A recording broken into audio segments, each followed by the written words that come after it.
Madame la Présidente, Madame la Ministre, mes chers collègues. Je n'ai pas tant eu peur pour ma vie que l'idée de ne jamais revoir mes parents, ni mon frère.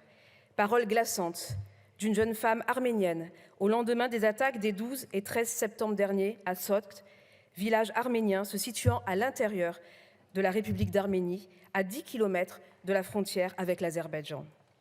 Ce fut le premier acte d'une agression massive par l'Azerbaïdjan en territoire souverain de la République démocratique d'Arménie. Depuis la signature en 2020 du cessez-le-feu mettant fin à la guerre des 44 jours au Haut-Karabakh. Déjà en 2020, dans la région autonome enclavée du Haut-Karabakh, les Arméniens, majoritaires à 95% sur ce territoire, avaient été victimes d'une agression féroce par l'Azerbaïdjan, soutenue par la Turquie, disproportionnée en hommes et en matériel, au mépris du droit international. Depuis ces terribles jours de septembre de cette année, la barbarie s'est de nouveau installée en terre arménienne, au Haut-Karabakh encore, et maintenant derrière les frontières souveraines de la République d'Arménie. Les violations du cessez-le-feu sont depuis quotidiennes. S'ajoutent aux violences militaires des actes de cruauté sur les hommes comme sur les femmes, militaires ou civiles.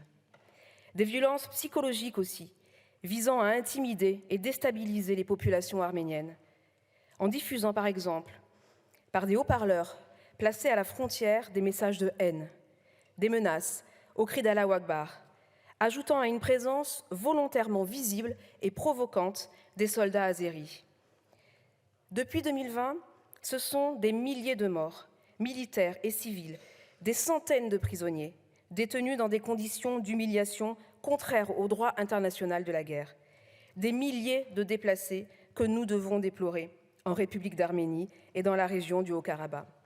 Oui, mes chers collègues, que nous devons déplorer. Ils sont nos morts, ils sont nos déplacés, ils sont nos prisonniers.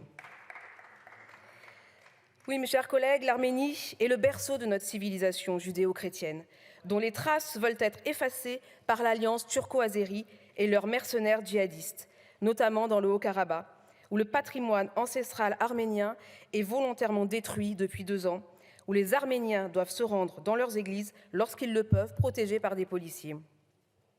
L'Arménie, première nation à avoir adopté le christianisme, bastion de l'Occident, dans le Sud-Caucase, est plus que jamais menacée d'anéantissement historique, géographique et culturel. C'est bien l'Europe qui est menacée par ce conflit, qui s'inscrit dans une stratégie globale impérialiste ottomane, dans cette zone du monde aux enjeux géopolitiques majeurs. C'est bien également la démocratie et nos valeurs qui sont mis à mal, et le droit des peuples à disposer d'eux-mêmes, tout comme en Ukraine. Et pourtant, pour quelles raisons la cause arménienne ne mobilise-t-elle pas tout autant que la légitime cause ukrainienne? Pour quelles raisons la communauté européenne, internationale et la France ont mis tant de temps à dénoncer ces agressions, à envoyer une mission d'observation dont nous attendons d'ailleurs les premiers résultats? Je pense, à ce moment précis, à tous nos amis arméniens qui sont aujourd'hui meurtris et qui attendent un engagement fort de la France. Notre pays a une grande tradition d'amitié et de culture, de fraternité avec l'Arménie. Nous sommes le premier grand pays à avoir reconnu le génocide des Arméniens sous la présidence de Jacques Chirac.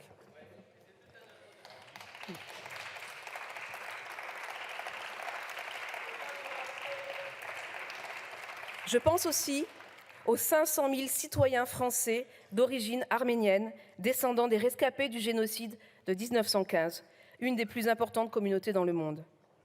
Nous ne pouvons nous satisfaire, une fois encore, de dénoncer, nous devons agir.